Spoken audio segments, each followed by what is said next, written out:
Hey, good afternoon. Russ Probert here. It's a great afternoon in Wilton, Maine. We're by the lake, but we can't see it because I still haven't got my tripod hooked up yet. But I'm here with my good friend, Missy Underwood. She's a school teacher in East Sumner. She teaches the first grade. And wanted to have her talk a little bit about what her story is. And the last time we talked about smiling and how it made you feel and how it made other people feel. And Missy has gone through quite a transformation. So why don't you give us a little story on how the smiling and the positive attitude has helped you, Missy. Okay. About a year ago, I was not really in a good place. I had some financial troubles. I was struggling to get by, living paycheck to paycheck, and I wasn't always happy, and I didn't really smile a lot. Started New Year's Eve, 2012. I had a really amazing night with some great friends, and from that night came a really good friend.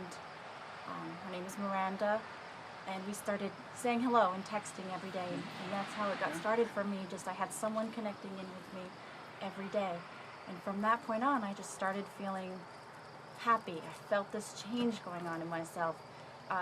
Regardless of the financial problems I was having, I somehow managed to look at things differently and see that what I was doing every day was good.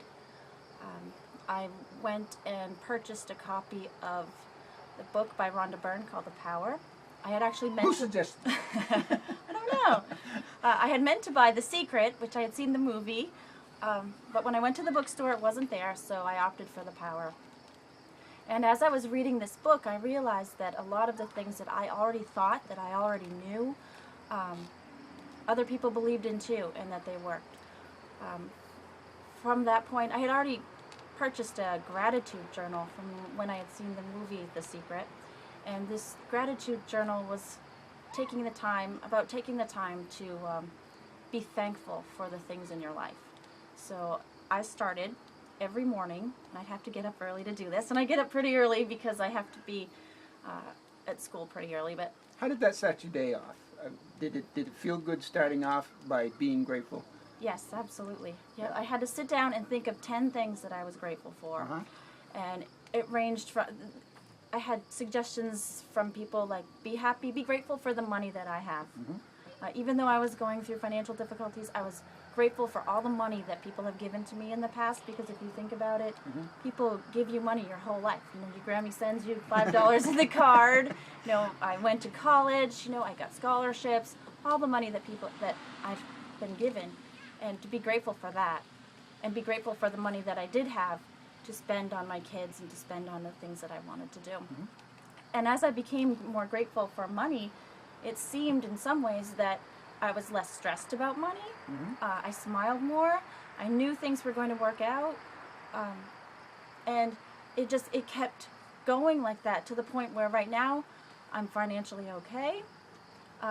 I did a little trick, and I would put a little sticker in my pocketbook that reminded me when I went to pay for something that I was grateful for what I did have.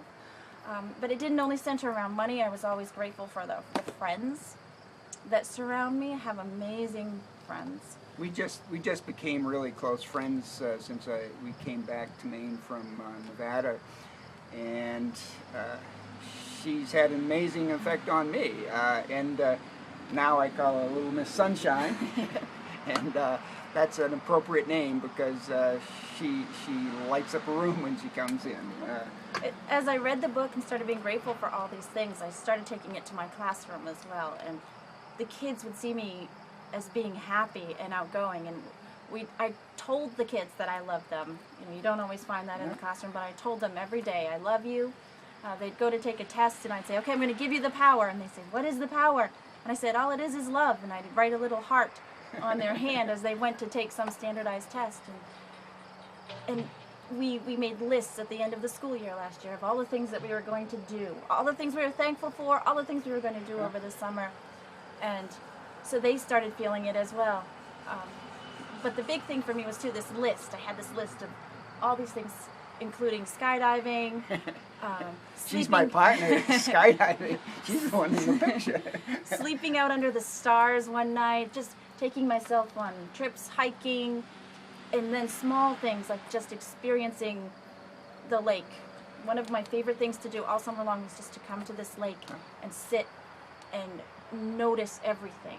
So whenever I'm feeling down and I think that it's not going to be a good day, I drive in my car and I look around and I try to notice everything. Wow, those trees are, on the way home today, those trees are really gorgeous. I can tell Noticing is the that key. they're just starting to turn.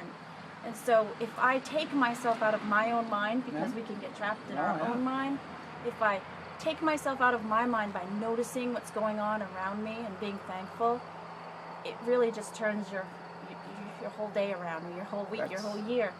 And I find that I can do that much more easily. And when I am doing that, that's when the smile comes. And sometimes I just get this overwhelming feeling of joy from something simple like driving in my car and listening to the music real loud and singing. And I have this 45-minute drive to work, and people say, oh, that's a really long drive. And I think to myself, no, I love this drive because I'm always noticing something different. It's a beautiful drive. We live in a beautiful place. So. Well, that's quite a story, and I hope my wish for you listening and watching is that you pick up something from this and try some of the things that Missy and I are doing, because it does work and it does change your life. So this is Russ and Missy signing off, and have a great one. Bye-bye.